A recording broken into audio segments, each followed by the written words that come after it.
Lion says, boys, hell is real. 2023 Supporter Shield champs. So glad that I can be back with people who know that it's a flying lion. It shows how much we all love this club. Yeah, just a fan of the sport, you know. I want to play for these fans because these fans are amazing. In this club, you don't play just for the club, you play for the fans. I'm here for the fans. What's going on, everyone? Welcome back. Thanks, everyone, for joining us. What's going on, guys? What's going on, everyone? Welcome to another episode here of the Flying Lion Podcast. Our first World Cup episode, Sam. Pumped to talk some World Cup. Pumped to talk some U.S. men's national team.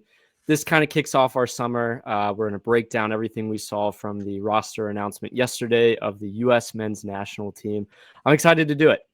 Yeah, absolutely. I mean, like you said, World Cup is here. All of, if not most of, the national teams have submitted their rosters. I think June 1st or June 2nd would be the official on that. But Ryan, I think solely for this episode or kind of video, depending on where you're watching and listening, we're going to break down pretty much just the U.S. men's national team on this one. And then next episode, as things are more finalized for other teams, you'll kind of see kind of what we think the World Cup as a whole. But Ryan, I'm itching. This competition. There's you want to try and compare it to. I obviously you see the people in North America like comparing to the Super Bowl, to the World Series, to Stanley Cup, etc., NBA Finals.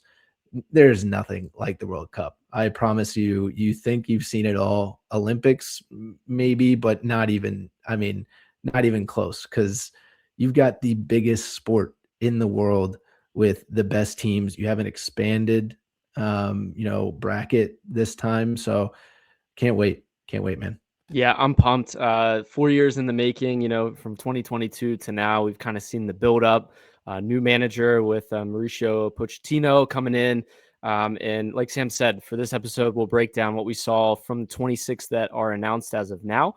We have a few players that are training with this group. And like Sam said, the finalized roster has to be submitted by June 1st. So yesterday, this announcement comes out officially, Sam. There was the leak over the weekend we saw from The Guardian of all places, that announces this one over the pond first, the acclaimed U.S. Source of things for soccer, right?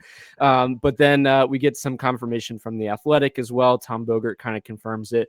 Still was wondering, hey, is there going to be any surprises, that come out of this one? But Sam, if you want to load up the graphic, this is what we got. So if you guys are watching, here's kind of a visual representation. I think the font is kind of small for you guys to read, but if you're listening to this or watching this, like, you have to know who was included in this if you're finding our niche little podcast that talks about this. But Sam, it's very defender heavy, of the 26. Midfield's a little bit thin. Up top, some familiar names. So we'll kind of break it down as we go through some stats here, like we always do on the Flying Lion. But Sam, what did you kind of notice first off when we had this announced with the 26?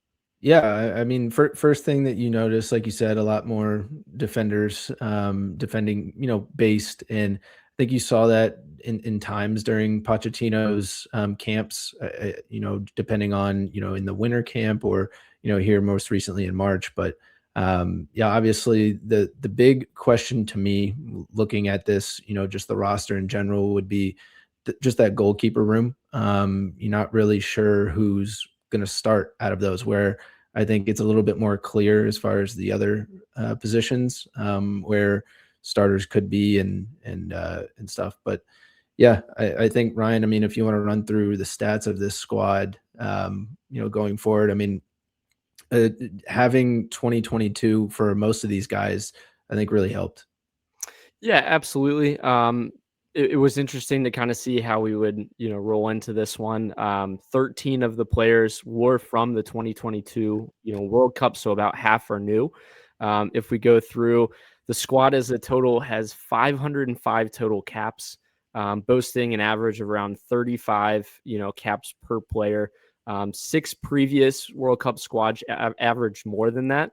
With 2014 being the most recent, while 5 averaged fewer, which was 2022. It was a pretty young group there.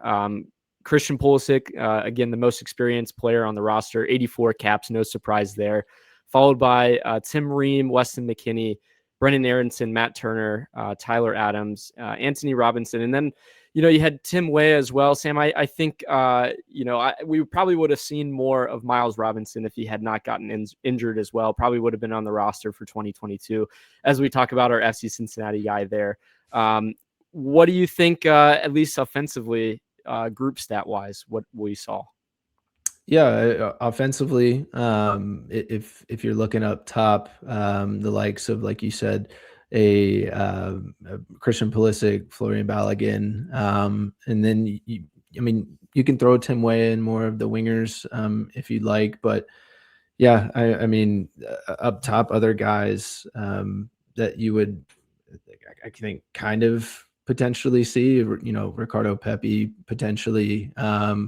Would be up there in the striker position. A Tillman could be in the middle as well, or at least, maybe on the wing, or depending on where you want to put him. But I think there's options. There really is, and those are just a few guys that I named. But and as that relates to the stats of it, right? So that Yes. group specifically, like you named, they've combined for 121 goals, 84 assists, which the top scorers being, Christian, like you said, with 32 for the U.S., Ricardo Pepi with 13, Weston McKennie, as well. While the assist leaders, Christian with 19, Antonee Robinson, interestingly, with 9, and Weston McKennie with 7. So offensively, a lot of options in goal scoring. We're used to that now in FC Cincinnati land as well.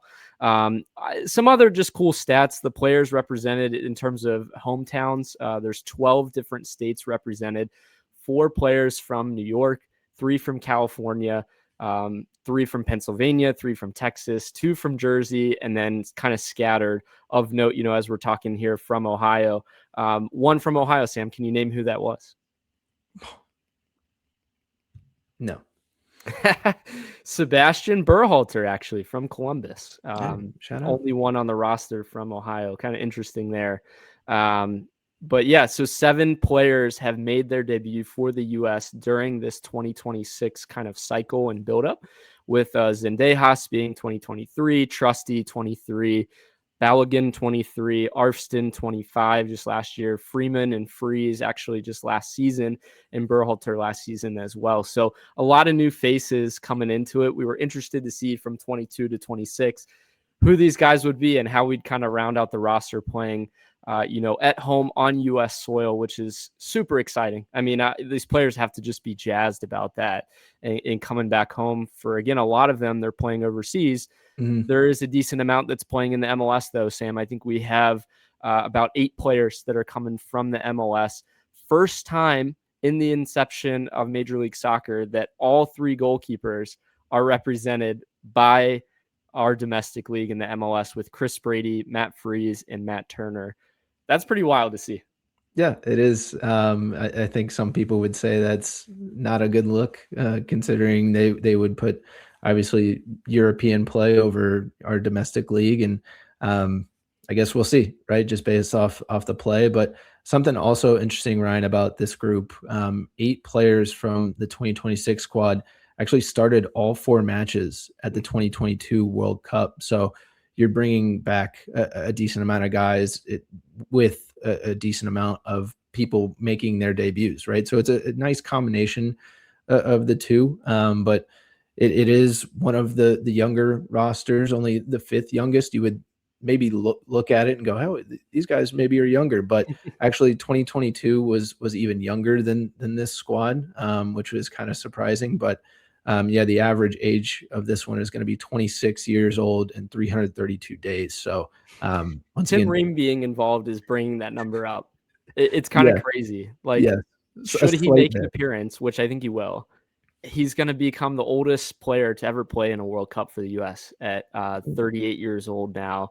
If he plays in that first match. And then on the flip side, you talk about the youth, Sam. Chris Brady, this is kind of crazy. He could become the 2nd uncapped player to be named to a U.S. men's national team World Cup. He is now, behind Jurgen Sommer in 1994. But insane that that's the case. Like Brady hasn't had a single cap for the US, but he's on the roster. Yeah, that's wild. The fact that you're getting two ends of the spectrum there, guys that could be setting records at this, 2026 World Cup for the U.S. men's national team. But Ryan, I think, if you want to kind of dive into it, we've kind of given a little bit of our thoughts so far, but roster wise, you're looking at it on a full. If you want to break it down, if you want to start with, kind of where you see the biggest headache, right? And then kind of go from there. Does that kind of tie into, do we want to do our starting 11s with that as well? Since I think it kind of ties in with that. Yeah, okay. Sure.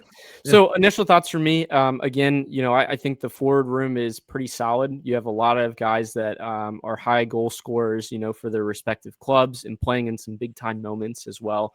Balogun being the one that's obvious, just on a killer run, this past season playing for Monaco. In the midfield, like we're talking about, the center mids, it's interesting. It's very thin. I like, that we have Adams that seemingly is healthy right now. But besides him, like Weston McKennie really hasn't been playing in the 8. He's kind of like a Dotto as of late, compared to FCC, right? But I think he might slot into that center mid role. Besides that, you only have Roldan and Berhalter. You don't really have a lot of depth. Do we see somebody else like Gio drop back or Tillman drop back to that spot, or even Weah? Probably not, but it is interesting that they kind of exclude the likes of, Tessman and Morris, and we'll get into the snubs here in a minute. And then in the back line, just so much depth on paper. Obviously having a healthy Jedi out wide on the left is huge. You have Chris Richards, hopefully going to be able to go, with his ankle problems. And then the question marks, in the other 3 spots there. Dest is finally healthy, so maybe he's locked in. But I would say the outside center backs, if we play in a back 5, that's the big question. Can this team, dictate play enough that they're not getting stretched in transition and then we're not being caught out? Because if it is Tim Ream, his legs are a little bit old, so we've seen that with several of our FCC players this year, and the likes of Hagelin, the likes of Miazga. I just don't want the same to happen now on the national team. So, Sam, your initial thoughts? Yeah, my initial thoughts, I think, for this squad, like you said, the midfield depth might be a concern. But I think you have a lot of guys on this roster that can be molded into different positions. It was funny you were talking about, Tessman not making it, and I know we'll talk about snubs here in a little bit, but I think I saw as of like May 12th, like Fox Soccer, somebody on Fox Soccer had him in the starting 11. So I thought that was pretty interesting. But yeah, up top, I feel very comfortable with the guys that we picked. Could have gone maybe with, an extra one, potentially, if you wanted to have maybe 2 strikers at the top. But I think Poch has always had one, to some extent. But yeah, that back line, it's going to be interesting to see what formation he chooses with this, I guess, depth in the center back position. You could honestly throw a lot of guys at the wall and see what sticks, especially in the group stage. And, whoever plays the best in the group stage, that's who you kind of go with for, hopefully a decent run. But yeah, I think if you want to, we'll go over biggest snubs, or do you want to do? I just wanted to do a counterpoint to what you said. Yeah. It is interesting with the back line. We played these friendly matches in March where Portugal we played and Belgium we played, and we had a 4-back system, right? Mm-hmm. We had 2 natural center backs and then outside backs, and maybe that was due to availability at the time, but I think we found our best success under Pochettino playing with that 3-back and the wing backs that can get up forward. Maybe some people call it a fluid back 4. If Antonee can drop in, let Dest go up, or vice versa. And I see a lot of the same in how FC Cincinnati could play, honestly. And I've likened that if you guys have heard us talk about it before. So that is interesting. But I think just the inclusion of all of these natural center backs kind of tips his hand to say, hey, this is kind of the way we're moving forward. Especially if you're going to drop, the midfield like you had in the snubs. Yeah. So real quick before we do go to the snubs, Sam, do you have a natural captain for this team? We saw Tyler Adams was that guy in 2022. under Pochettino to kind of preface. He's kind of gone away from Christian Pulisic being that guy. Tim Ream has been, the captain for several times as well. If Ream is not on the pitch, or let's say him and Adams are together on the pitch, Sam, who do you think is that natural captain right now? I think so.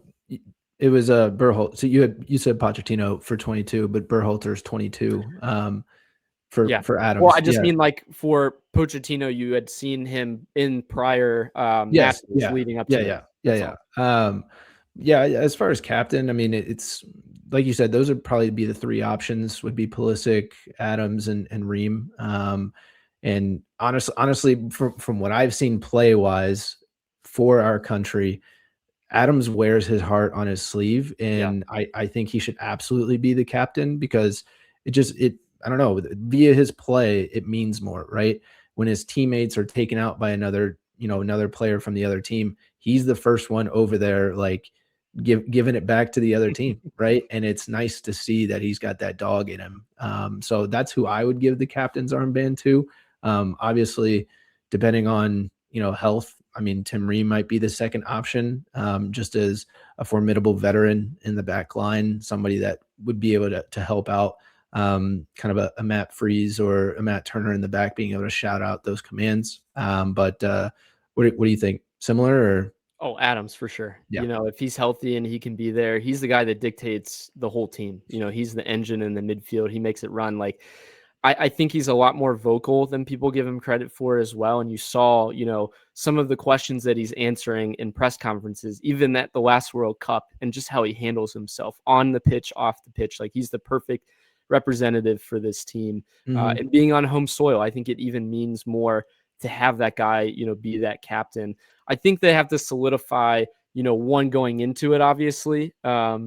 And it's going to be a guy that's on the field for every match, I would imagine. And that's definitely got to be, Tyler Adams. So as we go along here in terms of biggest snub, Sam, there's a lot of talk about this. If you want to load up a graphic that, me and you came up with, these include injuries, as a part of these. So you see a few players here that would have been involved if it were not for injury. Some others just were not included. First off, let's start in the very back, Sam. One Roman Celentano gets snubbed from this roster. People would argue, is it the likes of Patrick Schulte? I think there was another player in Barcelona as well, if I'm not mistaken, a U.S. guy that's playing there. Sam, what do you think in the goalkeeper line, or what we have with Roman? He didn't earn it quite. I think based off of, if he would have continued his run of form after Chicago, when him and Chris Brady went toe to toe, Roman had 8 saves, right, in that match.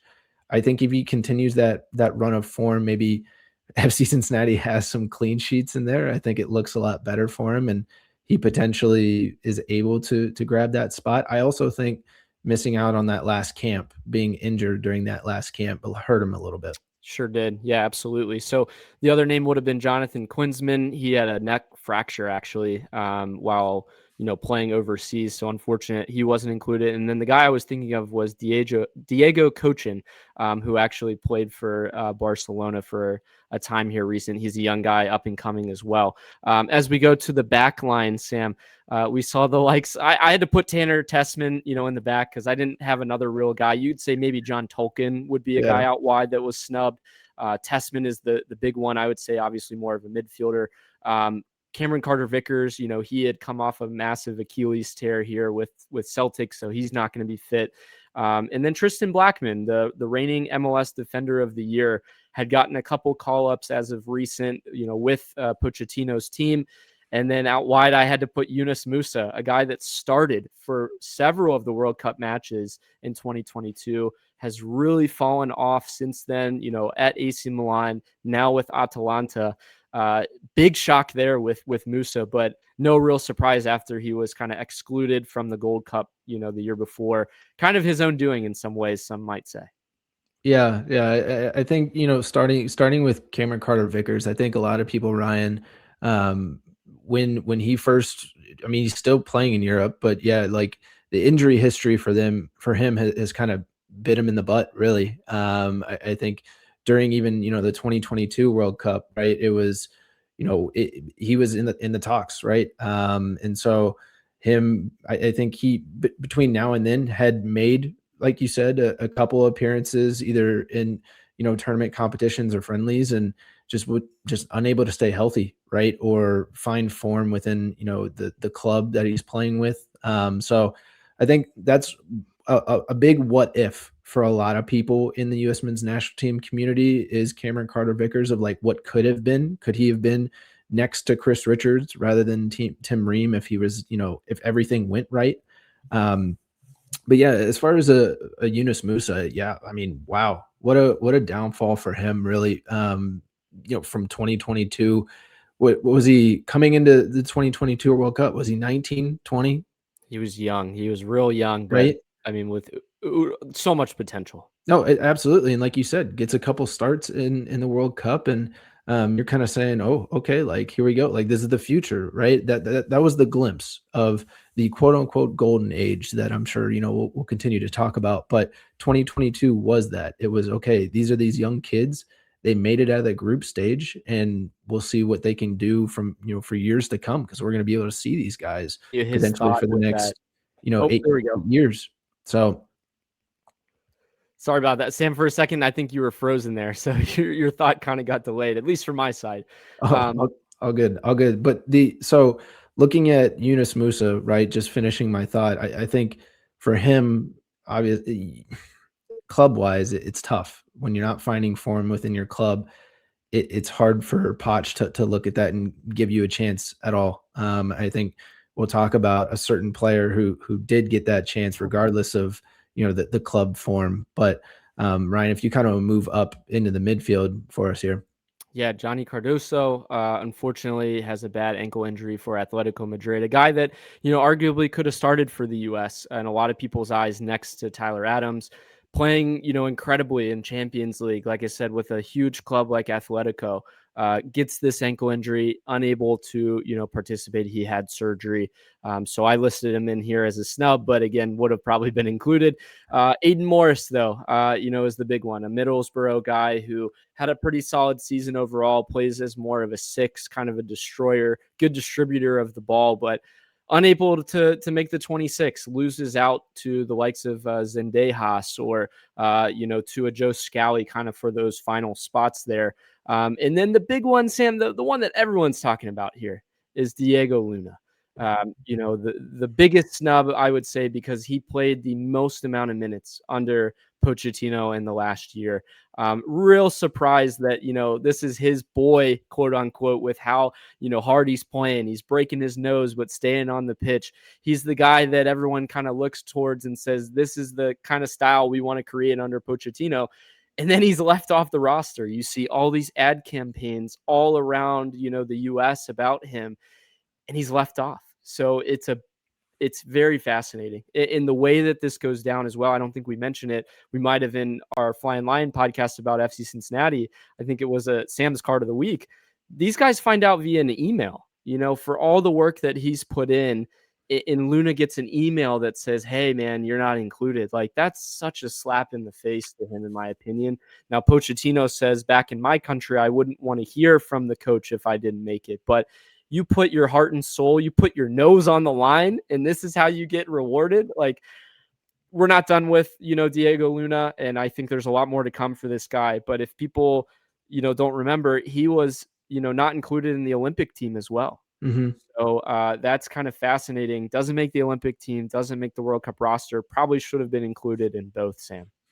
Yeah, obviously, like you said, a headliner for the snub list here. And not to mention that, Ryan, but Pochettino said this guy's got balls, right? I mean, come on, there's no better compliment to a male soccer player, right? But I think, with Diego Luna, he brings that fire. He's similar to a Tyler Adams, where you can tell just based off of his play, how much he cares and wants to wear, his country right on his chest. And so, yeah, bit of a shocker there. I think you would, for a lot of people, probably take out Zendejas and throw Luna in. Those would be kind of the toss up between the two. But Ryan, I think the other storyline here, and you touched on Morris. I just don't think he's quite there yet. quality wise, compared to the other players that, we have mentioned in the midfield role. But Cardoso for me is interesting because he decides to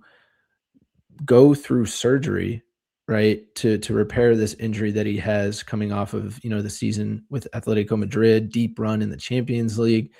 And instead, of going to potentially a World Cup, right? He takes himself out and says, I'm gonna go get surgery on this one as well. So hopefully I can better myself for the next window. So very interesting decision. You just don't want his ankle to get wrecked long term. He's got a bright future ahead of him, and like if you play in this World Cup and you wreck it even more, like what's your future look like past that? No, I don't know if it was necessarily his choice. I think it's you saw this for some other national teams where guys like could have gotten a call up, right? But kind of decided, hey, it'd be better if I were left off the squad because I would not be as good as so and so because of injury, because of X, Y, and Z. So them kind of taking themselves out. As well, is it directed from the club? You hear a lot of talk. Is it directed from clubs as to if they're included or not, and based on health? Because ultimately they're owned by the club in some regards, not by the national team. So that's a different argument for another time. But as we kind of round it out, because we spent a lot of time here on the Snubs, we'll get to our predicted lineups here shortly.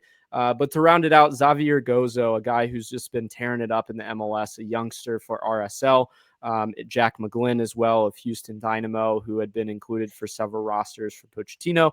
And then unfortunately with Patrick Agyemang, who had picked up an injury and I think had torn his ACL, if I'm not mistaken. So he's left off as a striker there. So that was our biggest snubs. But we're going to roll into the people that actually did make the roster and we think are going to start for this World Cup team. As of right now, obviously they're going through a training period. They're going to go through some preseason or pre-World Cup friendlies. So we'll see what that looks like in terms of, a week or two from now, we maybe revisit this. Yeah. Well, so the other thing too, a lot of people were like, hey, there still could be the opportunity for a guy like Diego Luna, Tessman, some other guys to make the roster, right? If during that preseason period, somebody gets injured, right? And you're able to add them to the roster late.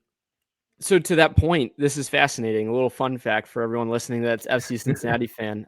The only other player to be included to a World Cup roster while being an active FC Cincinnati player was Ronald Matarrita, Costa Rica. Yeah.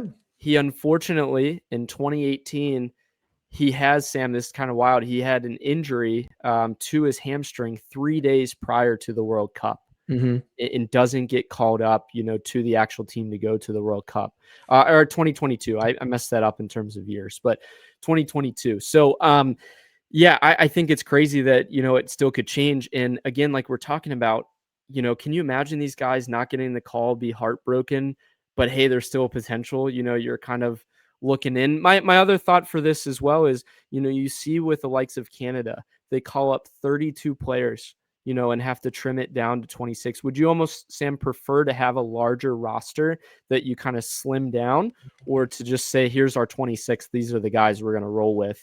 If we need to add somebody, we can always. I think it's even more heartbreaking when you have a larger roster, and because there's always the chance of like, oh, I could make it, right? I made it into the 32 man, but at least there's hope. The 20.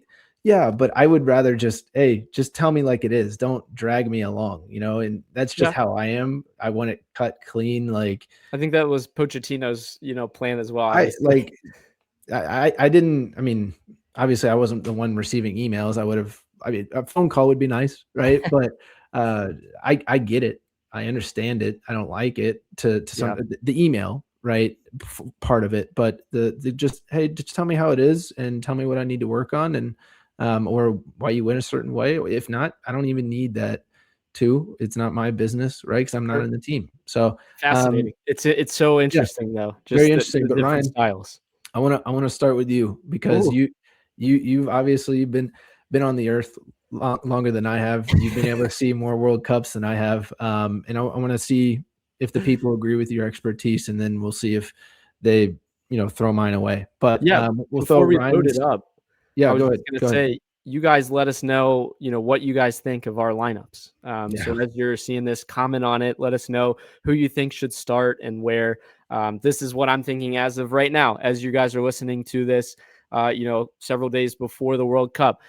In the back, I have Matt Freese starting in goal. I was honestly going to be a toss-up between, him and Matt Turner, just because Turner's had World Cup experience, but Freese has been playing the hotter hand under Pochettino. He's got good relationship with the back line that we, have seen as of late.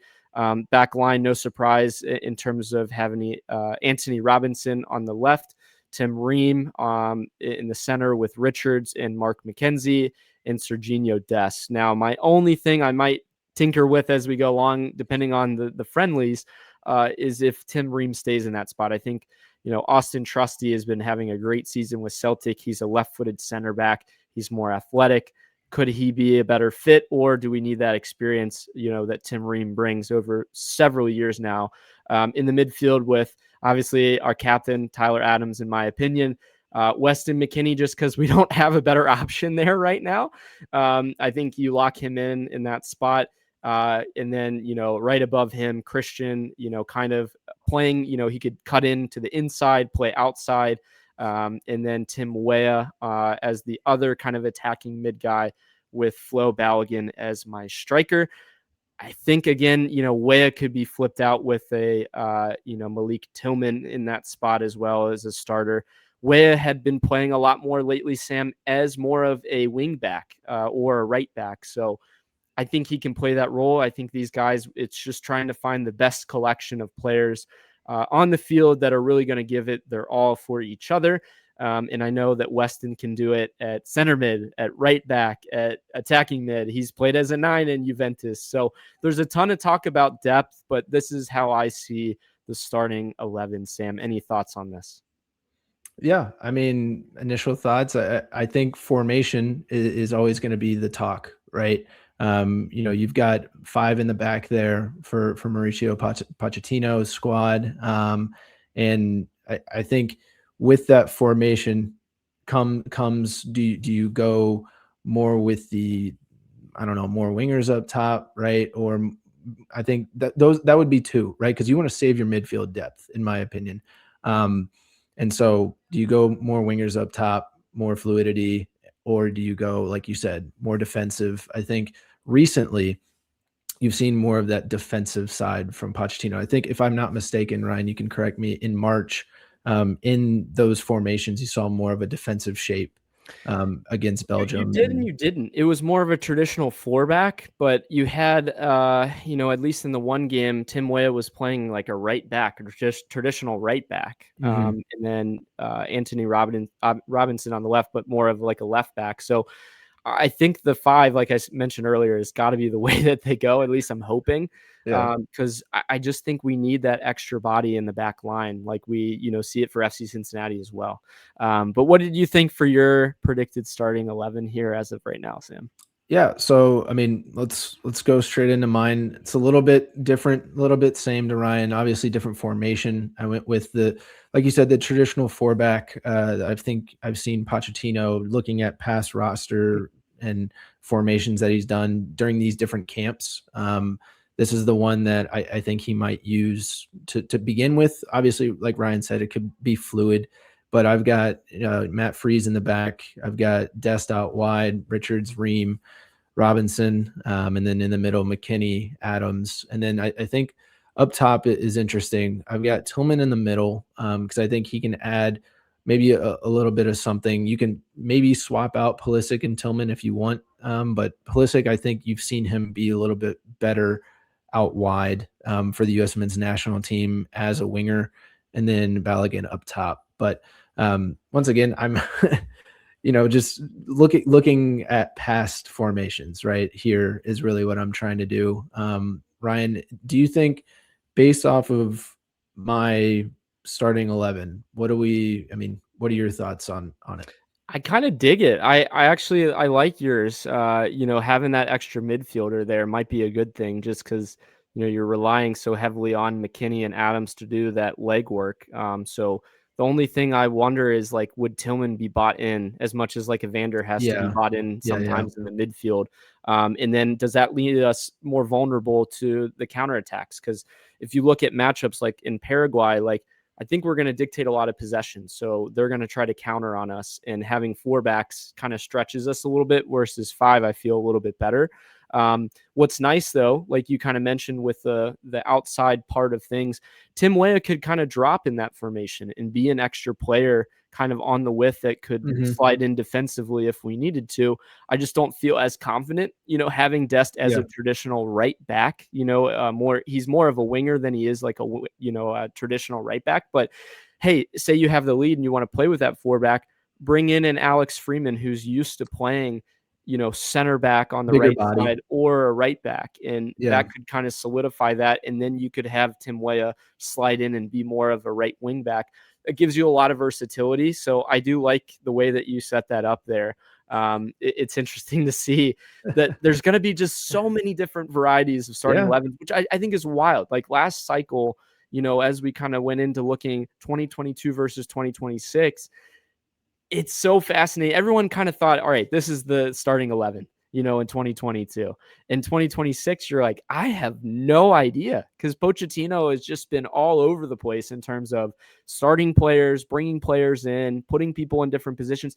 Shoot, he put, Christian Pulisic as a number 9 or a false 9 in the last time. I think he had McKennie playing out wide, like as a winger. Like it just made no sense. So I think back then he was trying to just throw things at the wall and see how we would react. But you're going to see against Senegal, you're going to see against Germany, a more solidified idea of what this team's going to look like for the next month. But it's fascinating. So as we kind of move along to our thoughts on our FC Cincinnati guy, Miles Robinson, again, shout out to him, for all the crap that we had given him in his form, in all of it. This guy makes the World Cup roster, Sam. And that's a feat, on itself. There's 26 guys that are named, and our FC Cincinnati player is actively named to this roster. I hope he's healthy. I hope he's able to compete. We're going to talk a little bit about his predicted role, but to kind of preface that, this is a player that's had 38 caps for the U.S. men's national team. He's scored 3 goals, including a big winner in the Gold Cup against, Mexico. No assists for him, but I think Miles' experience, is something that they could have used back in 2022. And I don't know if there's a backdoor deal or something to say, like, we, would have included you back then. We're going to include you now. He's kind of earned it just based on his results and his probably rapport over time with Pochettino's staff, I would imagine. Because as of late, it just hasn't been, obviously up to the standard we want. And I'm sure that he wants it to be. But Sam, any thoughts on his inclusion? Yeah, I think once again, Miles Robinson, the pedigree that he carries with the U.S. men's national team, kind of being that the ultimate snub, regardless, just for the last one, right? And I think the story there, you're wanting to buy into it more than maybe some other guys who could have made the roster, or should have, depending on their form, because like you said, there is kind of a what if for Miles Robinson if he would have made 2022, and then just injuries leading up between that that have kind of stunted his growth within just the U.S. men's national team in general. So him coming back, being able to have this roster spot, but unfortunately, Ryan, it is coming in to the World Cup with more injuries potentially. So if you kind of, we'll roll it out. I think for him, if I had to predict kind of his role in this U.S. men's national team roster, I think he might get 1 start. Maybe I think group stage, or depending on if there's an injury that happens, he could slot in. I think it's obviously more likely that he could get that start with your formation and in a 5-back, right? Rather than just a 2 center back system. But I'm very weary because I think he is still just Poch may still see him as coming off that injury. So maybe a sub appearance 1 or 2 times throughout the group stage and the rest of the World Cup for me. Yeah, no, I respect everything you said, and I'm along the same line. Like I had predicted here that he starts 1 group match, to your point about like if he brings him in and he's a little worried about injury, then why include him in the roster if he doesn't think that he could play? I think you've seen this with some other players on the roster, Ryan, where potential of health, right?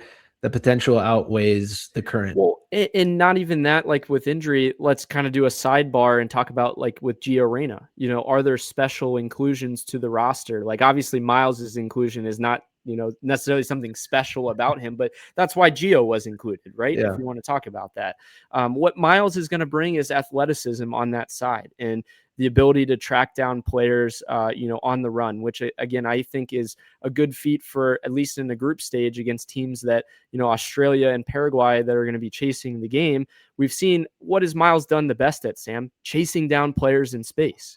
So I think really that's what he could be, late on in matches if we're trying to hold out a lead and, Tim Ream is gassed and we bring him in for 20 minutes. Like, Miles is going to go balls to the walls, making slide tackles out of nowhere. It's just, we got to see the communication be on another level. That's the biggest thing. He's not really going to be the focal point. So maybe that helps him, in the back line, whereas FC Cincinnati's had to be like the guy where maybe Chris Richards takes that off of him a little bit, but I really see that Miles's inclusion is a culture thing. Number one, he's kind of been through the Olympic cycles with the team. He's been through World Cup qualifying. He's been through this last cycle. He's familiar with these players. He's got really good, rapport with them. Like you said, can he go in and stay healthy and be able to kind of contribute in a positive way in any sort of form? Now, what I think is interesting, and Sam, you can kind of agree or disagree with this. Everyone writes Miles Robinson off every single time he's in the men's national team. You see it online. You see the Euro snobs that are like, Miles is horrible. Like, why are we including him? He's actually had some decent performances under Pochettino. I think the Paraguay one, going back to last year, he started in a big match, in the fall as well. Like, I really think that there could be a surprise performance that we see, maybe the way he trains leads to a start on that right side, because it's either him or Mark McKenzie right now, or Alex Freeman. I mean, they're vying for that one spot and it's not solidified. I'll tell you that much. It is not set in stone right now. So he's got a real chance to go and earn some minutes in a World Cup, which just would be really special to see. Yeah, I couldn't agree more. I think, our guy, we're always going to be rooting for him. So hopefully we can see him start in not only, hey, got to see him start in the orange and blue. What about the red, white, and blue, right? For our guy. But Ryan, I think you kind of teased it a little bit. I want to do a little bit of a segment with us, right? So we'll do comparing 2022 versus the 2026 rosters, upgrade or downgrade. Oh, starting 11 or just roster as a total? We'll go piece by piece, right? Goalkeepers, midfielders, defenders, attackers. All right. Okay. So I'll get it loaded up here. So we'll go goalkeepers first. So looking at the goalkeepers heading into the 2022 World Cup, you had Ethan Horvath, Sean Johnson, Matt Turner. This year you've got Chris Brady, Matt Freese, Matt Turner. Ryan, upgrade or downgrade? That's so tough. That is so tough. Oh, man. I would say just upgrade because Matt Turner's played in a World Cup, and it's at least better as to you don't know who that number one keeper is. So that's a good thing, in my opinion, that you have 1A and 1B fighting for a spot. So that creates like one guy that has to really go at it. Horvat was not going to be the starter. Sean Johnson was just there for vibes, the last cycle. So in my opinion, at least this time you have a competition. It kind of creates maybe a better player or a better starter. But Matt Turner had a great World Cup the last time. So it's hard to say. And then he went on to Arsenal after that. So that's such a tough one. What do you think? I'm thinking downgrade. So the reason I say downgrade is because you just touched on Matt Turner multiple times, yet he is not going to be our starting goalkeeper in this World Cup, right? So I would consider that a downgrade. You're getting a Matt Turner who lost his job to Matt Freese. You're getting a Matt Freese in where Pochettino, for some reason, didn't start him in one of the games, in March, right? So, and then obviously Chris Brady, who's got 0 caps. So I think downgrade for me in the goalkeeper position. Any further thoughts on that, or do you want to move on to defender? Let's move on to defenders. All right, we'll move on to defenders. So 2022, Cameron Carter-Vickers, Sergiño Dest, Aaron Long, Shaq Moore, Tim Ream, Antonee Robinson, DeAndre Yedlin, Walker Zimmerman. And then 2026, you get Max Arfston, Sergiño Dest, Alex Freeman, Mark McKenzie, Tim Ream, Chris Richards, Antonee Robinson, Miles Robinson, Joe Scally, and Austin Trusty. Ryan, upgrade, downgrade. Dang, this is so tough because at first I'm like, oh, for sure 22 is better, right? But now I don't know. I think on paper, I'm going to say this. On paper, upgrade. Because a lot of guys playing, in important matches overseas now, a lot of guys that have had, at least better experience in terms of like a World Cup with Chris Richards now, with Tim Ream in the back line.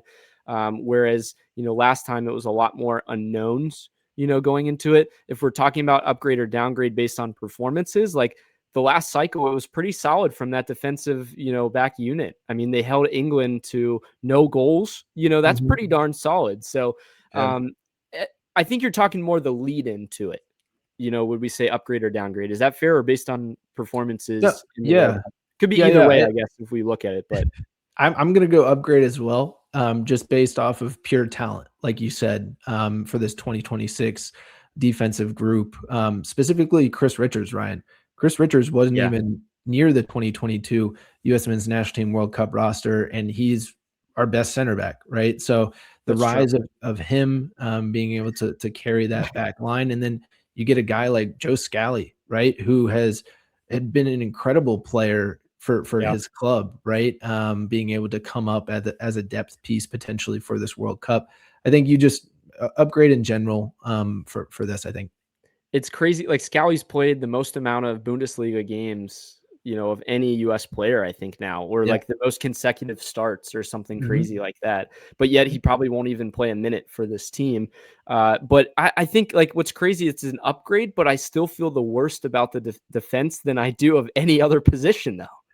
Just because the unknowns about who's the best group of people. Whereas last time it was like, oh, no doubt it's going to be a Tim Ream and it's going to be a Walker Zimmerman at the time. Yeah. But now it's like, I don't know the right collection of players. Yeah. So I think the right collection is the word that you're tough. Yeah. But the outside backs, like, Jedi's there, Dest is going to be there. So that's solid. It's just the center backs that make me question. So let's hit the midfield now.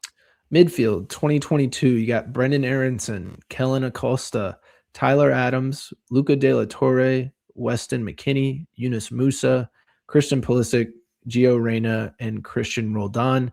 And then 2026, you've got Tyler Adams, Sebastian Berhalter, Weston McKennie, Gio Reyna, Christian Roldan, and Malik Tillman. Did Christian Roldan make the roster last time? Is that right? Yeah. No way. Yeah.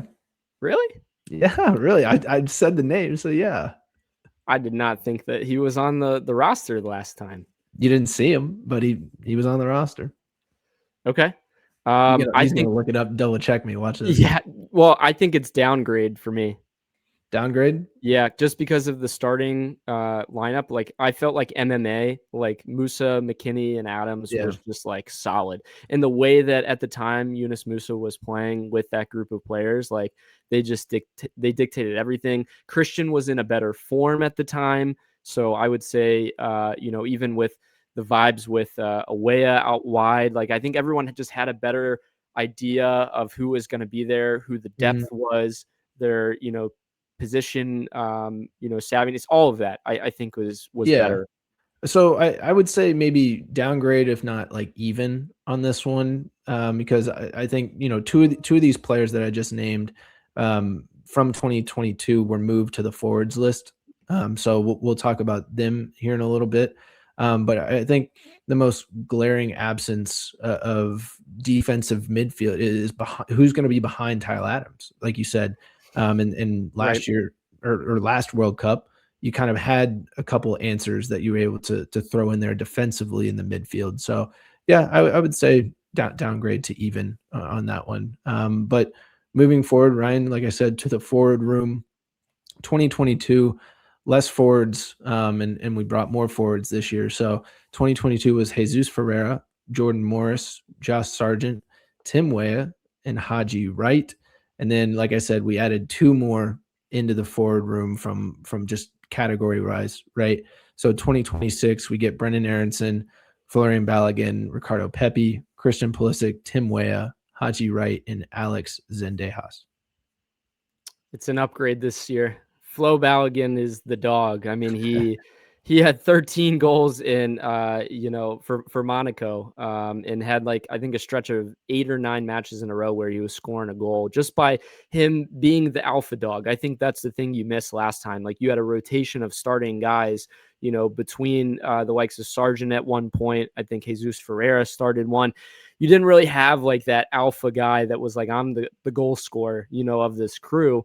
And you saw, I think Haji Wright got a goal in the World Cup as well, but it just wasn't as solidified. You didn't feel as good about, the striker room.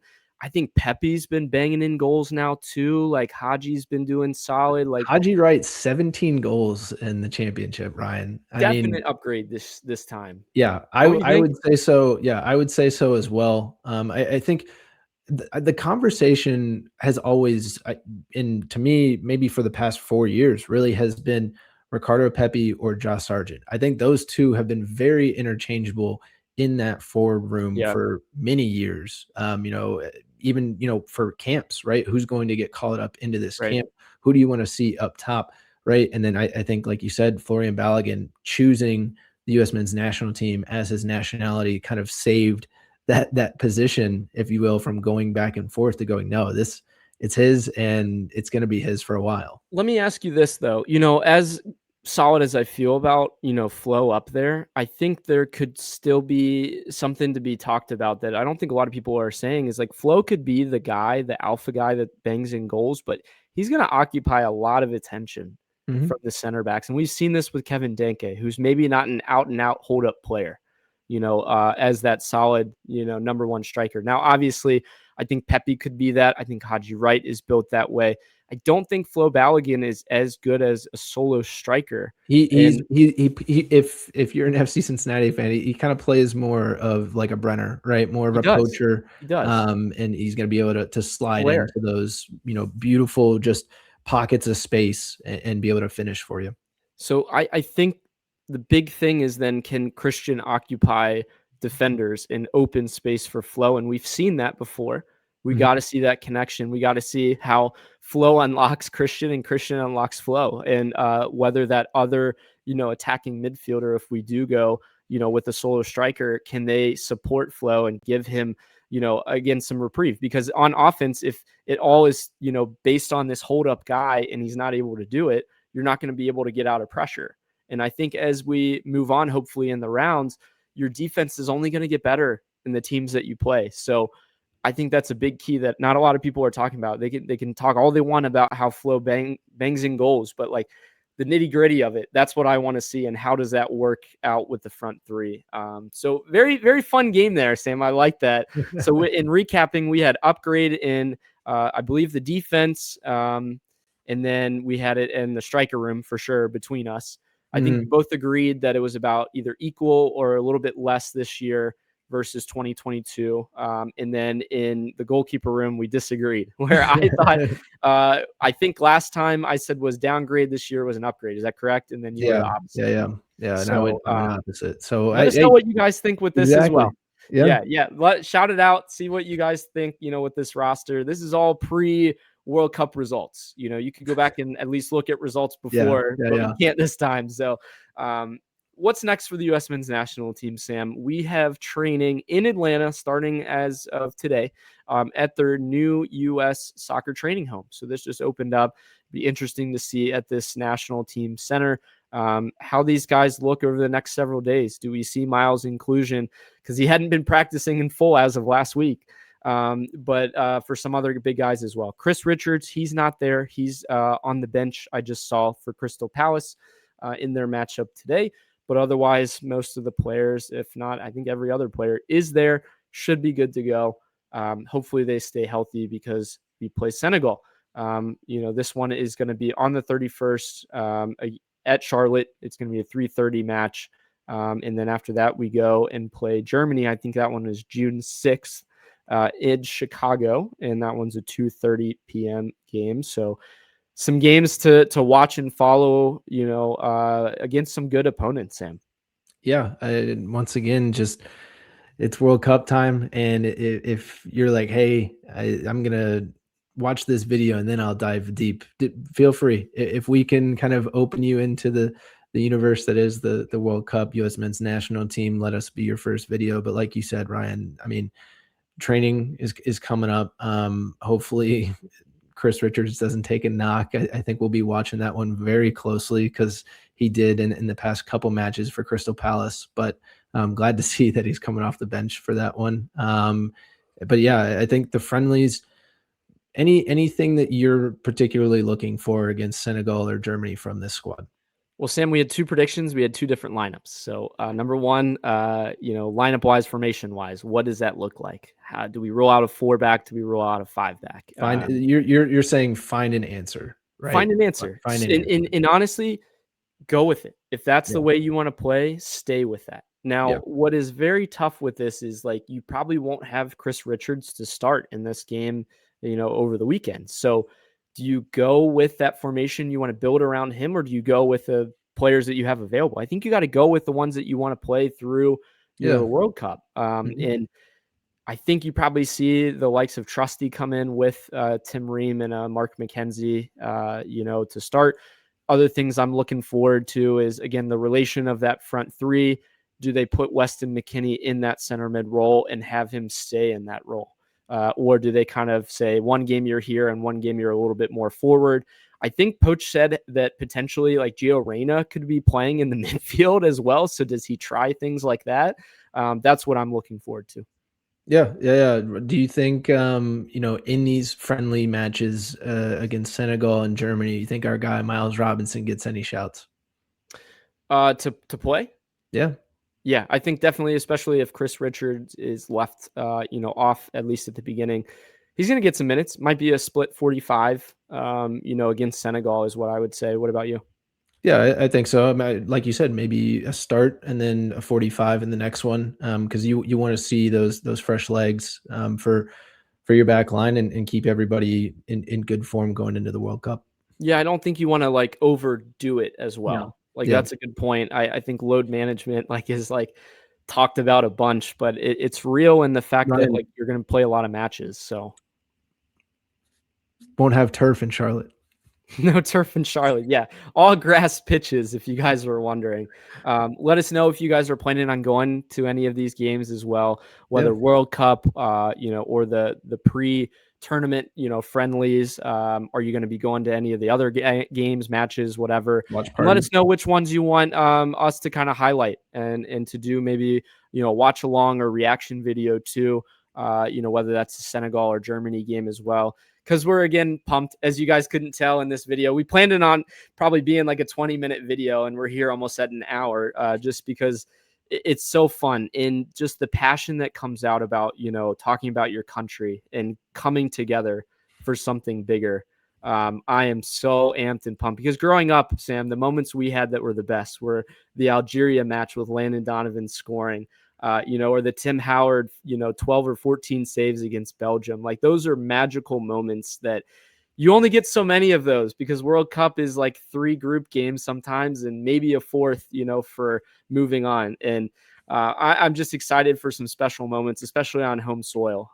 So looking forward to that. Now, as we go along next week, we're going to cover what we saw against Senegal for the U.S. We'll talk about, did Pavel Buka make the roster for the Czech Republic? They play Kosovo over the weekend as well. So we'll hit that. And then a lot of deep dive into some of the other groups. We'll even be doing a pick'em. So if you guys want to join along and decide, what your bracket looks like for the World Cup, whether we do it that style or you pick one team and follow them all the way through. We kind of are floating between those options right now and would love to hear your thoughts on that. But something fun to get everyone involved and to follow along with this fun tournament. So thanks again for joining us for this, and we'll see you guys soon.